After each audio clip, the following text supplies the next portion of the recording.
Hello, Feuzion. My name is Alex Fuse, the host of Fusion News. Today is February 1st, 2017. I'm joined right now by ESPN WWE analyst Brian Campbell. So, Brian, I know it's a busy day down there, of course, with the unfortunate news of Seth Rollins going down. So, I have to ask, have you heard anything else? Do you think this is a serious injury? I know this is not part of any storyline that occurred from Monday Night Raw. So, do you have an update on Seth Rollins' injury yet, or no? From what I can tell, there's no specific update announced as of yet in terms of how long he'll be out, but there's definite confirmation that this is a real injury and not just, let's say, a fake storyline, but certainly something, though, that is going to be used in the storyline, and I think you saw how WWE is already presenting that, putting a video out of Seth, on crutches, walking to a car and having Samoa Joe, come on Twitter and retweet the news by saying, essentially, mission accomplished for what, in a storyline role he was brought in to do by Triple H, in what was, a surprise main roster debut for Samoa on Monday night, and I think that came off very well. I got a lot of people excited. It filled in some of those plot holes in the Triple H Seth Rollins feud, so it's obviously a huge disappointment to see Seth go down like this. We know that he got injured late in 2015, at the point of being the champion, had to give up the belt. You hope that this isn't the kind of injury that keeps him out of, let's say, WrestleMania, but it's too early to tell, but it's disappointing nonetheless. Yeah, definitely. And I know Seth Rollins dealt with this knee injury, and that left him off the WrestleMania card last year as well. So I have to ask, if Seth Rollins does in fact miss WrestleMania, where does that put Triple H and Samoa Joe on this WrestleMania card? It's very interesting. They would have to seriously, you would think, slide things over and work on the fly in the same manner they had to do at SummerSlam, right? When they put the belt on Finn Balor, and then he injures the shoulder during the match, and then suddenly, they had to switch course, and that's really what started this whole angle and feud, if you really think about it. Triple H giving the belt the next week to Kevin Owens during that fatal four-way title match. Where they go from here is unsure. It was great to finally have Triple H back. I thought it was an almost unforgivable move, let's say, from a creative standpoint, for Triple H to give Kevin Owens the belt on August 29th of last year and not return to Raw until this past week.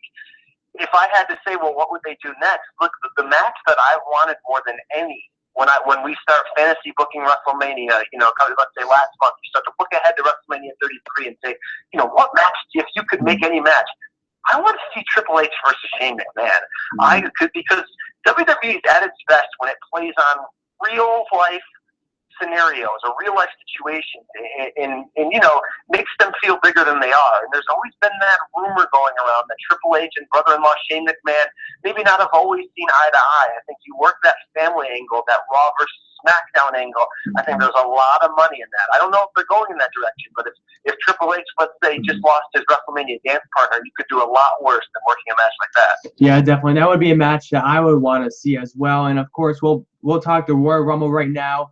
I absolutely love the whole pay-per-view. I loved every single match on that card except the Royal Rumble match. And unfortunately, that match, I felt, left a shadow over the whole pay-per-view.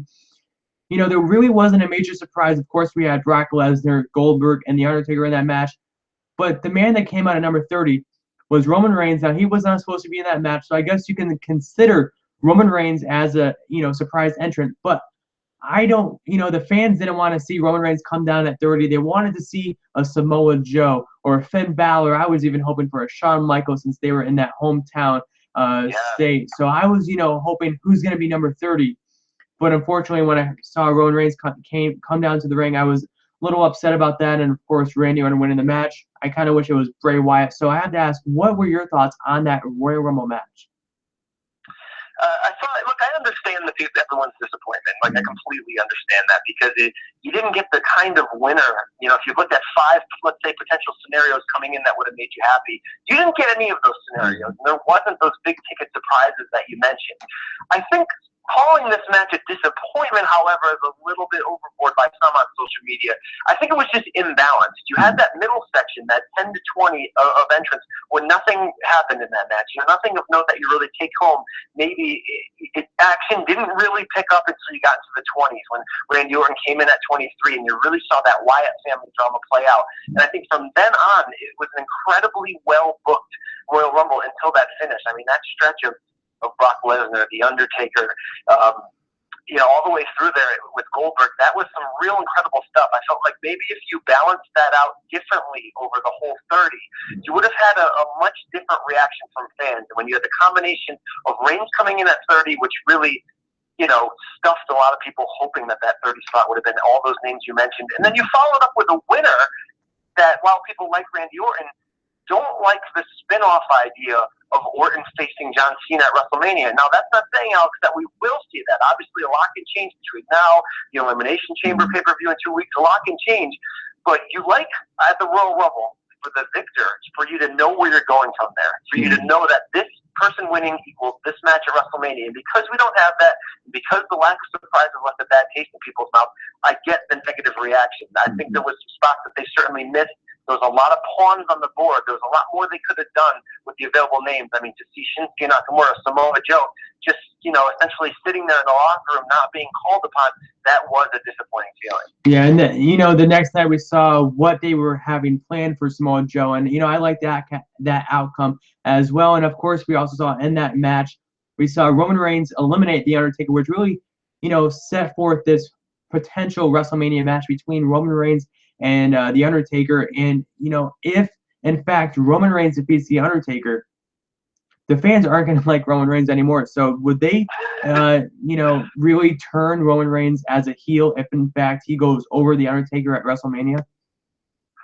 Yeah, I think you're going to get so many boos at that point that you might as well go heel. Look, I think going heel is just something that WWE does not have in their plans. They love him as the public face, what he can do from a charitable standpoint, from a selling of merchandise standpoint. I think it's a mistake that they don't. But if they end up going the Reigns Undertaker route, I still think there's ways you can build that to make fans happy, whether that's using the Undertaker as the unquestionable heel in that and having him really, give it to Reigns in the build-up, really believably beat him down using help from others, or doing it face versus face, but allowing Roman Reigns to have an edgier face version of himself than we've seen, where he's almost acting like a pseudo heel, but still keeping the babyface role. I think this is a feud that definitely would rub some people the wrong way. But I have to say, not being an overly high fan of either one, when they did stare down in the ring at the Rumble, I had feelings from that. I thought it was, pretty much well done. And if you're going to try to give Reigns the ball as your 1A in the entire company, as your next Cena,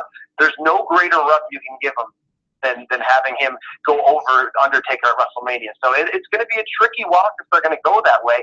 I'm just not sure they're going that way. I don't know if it's guaranteed, because just as much as Roman had a moment with the Undertaker, you also saw the Undertaker mixing it up with Goldberg, and while of course Brock Lesnar already challenged Goldberg to a third meeting, if you will, at WrestleMania this year, I think what we saw from Sunday night is we really don't know where things are heading yet. And while that can be a little bit annoying, it still means that the payoff can be well done to satisfy us if they do it right. Oh yeah, like last year's WrestleMania, the 5 top guys were not on the card. You had Seth Rollins missing the pay-per-view, John Cena missing the pay-per-view. He made the appearance, and a few other top stars. They missed that WrestleMania, and it was one of the better WrestleManias in recent memory. And you had the opportunity to sit down with Roman Reigns last Tuesday down there in Bristol, Connecticut. So what was that like, meeting Roman Reigns and getting to talk to him one-on-one? I think the stuff that happened off camera, it really, I don't want to say surprised me, but it really showed me that, he's just a really good guy. He's a guy who gets it, gets his place in sports entertainment, gets his role with the WWE, is not a guy that is put off by naysayers, in the half of the audience that boos him. And I think the stuff that he said on camera was just really interesting. He would prefer to stay a babyface, because he looks at it as every single person in the arena is on their feet and doing something when he walks out. It's very Cena-esque. You have half the audience cheering you and half the audience booing you. And in his mind, that's better than, say, turning heel and having the entire audience booing you. And I know you can argue that, and I even sort of argued with it in my question and saying, look, when The Rock, your cousin, turned heel at the beginning of his run, it was the boost that he needed to go over the top. Now, Roman doesn't look at it that way, and if you're going to be on Roman's side, he did main event the last 2 WrestleManias. He has been in the final 3 at Royal Rumble the last 4 years, so he's certainly achieving without the necessary need to have every person in the arena cheering him. But it's interesting to see his point of view. You know, the booing at the famous booing at the 2015 Rumble in Philadelphia when he won it, that did affect him. But if anything, that motivated him to completely well-round his game and to completely refocus. And I think what you saw from him in 2016, whether you like that long feud with Owens or not, and I thought it did go on too long, he stepped his game up to a higher level. He knows that. And, you know, he's one of those guys that I think eventually the rest of the world will catch up, whether he goes heel or not, and just appreciate what you're seeing out of him. I mean, he's overachieving in situations that are sometimes set up to almost make him fail. Definitely. And last question here before we wrap up the interview. There's also a lot of rumored matches going on at WrestleMania. I know we most likely will see Brock Lesnar taking on Goldberg and potentially, you know, Randy Orton and, you know, whoever is the WWE title at that time. But the one guy that rumored is supposed to be facing this guy is John Cena. He's supposed to lose the title and face Shane McMahon at WrestleMania. This is the rumored match. You know, when you first hear this, what comes to your mind when you hear John Cena taking on Shane McMahon at WrestleMania? Wow, I have not heard that rumor. That's an interesting one. I've heard a couple different ones, you know, on Cena in the past 24 hours, and you know, and then rumors are what they are. There's a lot out there. But would I get moved for John Cena versus Shane McMahon? I guess, you know, if it was done right. I don't know how that would play into Cena having just won his 16th title, tying Ric Flair. You don't know if they're going to save that attempt at him going for 17 for WrestleMania, which would force him to lose the belt first, or whether that's something they are saving down the road. You know, I think there's better, for me personally, there'd be better options to use for both of them, you know, in a lot of different situations. I mean, I wish you can cross-pollinate brands and do Cena Taker or do Cena Reigns for that matter. I think that would be an incredible, almost Hogan versus Ultimate Warrior type of double babyface match. But, you know, the one thing I will say for anyone not happy with the booking is the brand split has set WWE up where there are more stars than they know what to do with right now. So I cannot see a scenario where WrestleMania 33 can fail because there's just too many quality options on the board. Definitely. Thank you, Brian, again for coming on my show, and I hope to talk to you before WrestleMania. Oh, anytime. Great talking to you, Alex. Thank Take you. care. Okay, Feuzion, I just was joined by Brian Campbell, and I'll be coming back live at 3:30 with Mr. Goodman to talk some ESPN college basketball and his career. Thank you, Feuzion, for watching. Follow me on Twitter at AlexFuse. Follow Brian Campbell on Twitter at BRianCampbellESPN as well. Thank you, Feuzion, for watching. I will see you in just a little bit. Be kind to one another. Thanks for watching.